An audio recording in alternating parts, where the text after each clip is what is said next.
আসসালামু আলাইকুম রহমতুল্লাহি ওয়া বারাকাতুহু। ডক্টর মোশাররফ ফাউন্ডেশন কলেজের ব্যবসা অনুষদের দ্বিতীয় বর্ষের সকল শিক্ষার্থীকে আমার আন্তরিক শুভেচ্ছা। আশা করি তোমরা যে যেখানে আছো সুস্থ আছো এবং ভালো আছো। সর্বশেষ ক্লাসে তোমাদের সাথে আমি পাংচুয়েশন মার্কস নিয়ে আলোচনা করেছিলাম। তো আজ আমরা চলে যাব এক্সারসাইজে। তো এক্সারসাইজগুলো বোঝার চেষ্টা করবা। ইনশাল্লাহ যদি বুঝতে পারো তাহলে তোমরা এই পাংচুয়েশন মার্কে পাঁচ নাম্বার পাওয়া খুব সহজ হবে তোমাদের জন্য। আচ্ছা, চলো আমরা এক্সারসাইজে চলে যাই। Exercise 1 দেখো, I came here yesterday from my village home. He said, why did you come? I asked my mother, sent me to you with this letter. He replied, how is your mother now? I have not seen her for a long time, I said. তোমরা এখানে দেখতে পাচ্ছ যে এখানে বেশ কয়েকটা line দেওয়া আছে, কিছু সেন্টেন্স দেওয়া আছে। তো এই সেন্টেন্সগুলা যে পরিপূর্ণ যে অর্থ সেটা কিন্তু প্রকাশ পাচ্ছে না, কারণ হচ্ছে এখানে পাংচুয়েশন মার্ক যথাযথভাবে ব্যবহার করা হয় নাই। যেখানে কোয়েশ্চেন মার্ক বসার মধ্যে সেখানে কোয়েশ্চেন দেওয়া হয় নাই, যেখানে কমা যেখানে কোয়েশ্চেন দেওয়া ছিল সেখানেই দেওয়া হয় নাই, যার কারণে কি এটা পরিপূর্ণভাবে অর্থ প্রকাশ হচ্ছে না। তো প্রথমে দেখো, I came here yesterday from my village home, he said. তাহলে হি সেডের আগে যে কথাগুলো আছে সেটা কি এটা কোটেশন মার্ক থেকে কি চলে যাবে। তাহলে দেখো, I came home yesterday from my village home, comma, আবার কি কোটেশন দেওয়া আছে, হি সেড, সে বলেছিল। হোয়াই ডিড ইউ কাম, খেয়াল করো, হোয়াই ডিড ইউ কাম, তাহলে এটা কি দেখা যাচ্ছে কি এটা কোয়েশ্চেন বলা হচ্ছে এখানে। তাহলে যদি কোয়েশ্চেন বলা থাকে তাহলে কি অবশ্যই কি শেষে কোয়েশ্চেন মার্ক কি বসবে। Why did you come, quotation mark, I asked, আমি বলেছি, আমি তাকে জিজ্ঞাসা করেছিলাম। My mother sent me to you with this letter, আমার মা আপনার কাছে কি আমাকে পাঠিয়েছে এই চিঠির সাথে দিয়ে। My mother sent me to you with this letter, he reply, সে বলল, how is your mother now, তোমার মার কেমন আছেন। তো এটা কি এটাও কি এটা কোয়েশ্চেন মার্ক লাস্টে এই কারণে হবে, কারণটা কি প্রশ্ন বোঝাচ্ছে।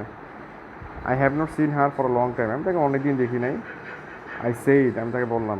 তাহলে I have not seen her for a long time, এটা কি কোটেশন মার্কে কি থাকবে, লাস্ট হচ্ছে কি এটা ফুল স্টপ বসবে এখানে।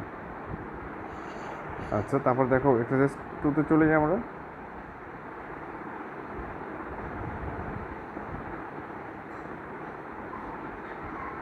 Why do you not go ask the eldest of the girls and mistress of the house? Do you find your payment too little? Then turning to her sister, she said, give me him another dinner. By Allah, sweet ladies, replied the porter, you have paid me enough. My ordinary pay is but a few coppers. It is about you that my heart is troubled. How is it that you lived alone in this house with no man to attend you? তো why do you not ask, এখানে প্রথম যে কথাটা দেওয়া আছে why দিয়ে শুরু হচ্ছে, তাহলে অবশ্যই এটা কি কোয়েশ্চেন মার্কে দেওয়া আছে, তাহলে অবশ্যই কি এখানে একটা কোয়েশ্চেন মার্ক অবশ্যই থাকবে লাস্টে। আচ্ছা, ask the eldest of the girls and mister the house, আচ্ছা এখানে অবশ্যই কথাটা কি জিজ্ঞেস করেছিল। আচ্ছা, এই কারণে এটা কোটেশন মার্কে চলে যাবে। Ask the eldest of the girls and mister the house. Do you find your payment too little, তুমি কি তোমার যে পেমেন্টটা আছে বা টাকা যেটা পাওয়ার কথা সেটা কি খুব কম পেয়েছো। লাস্টে কোয়েশ্চেন মার্ক।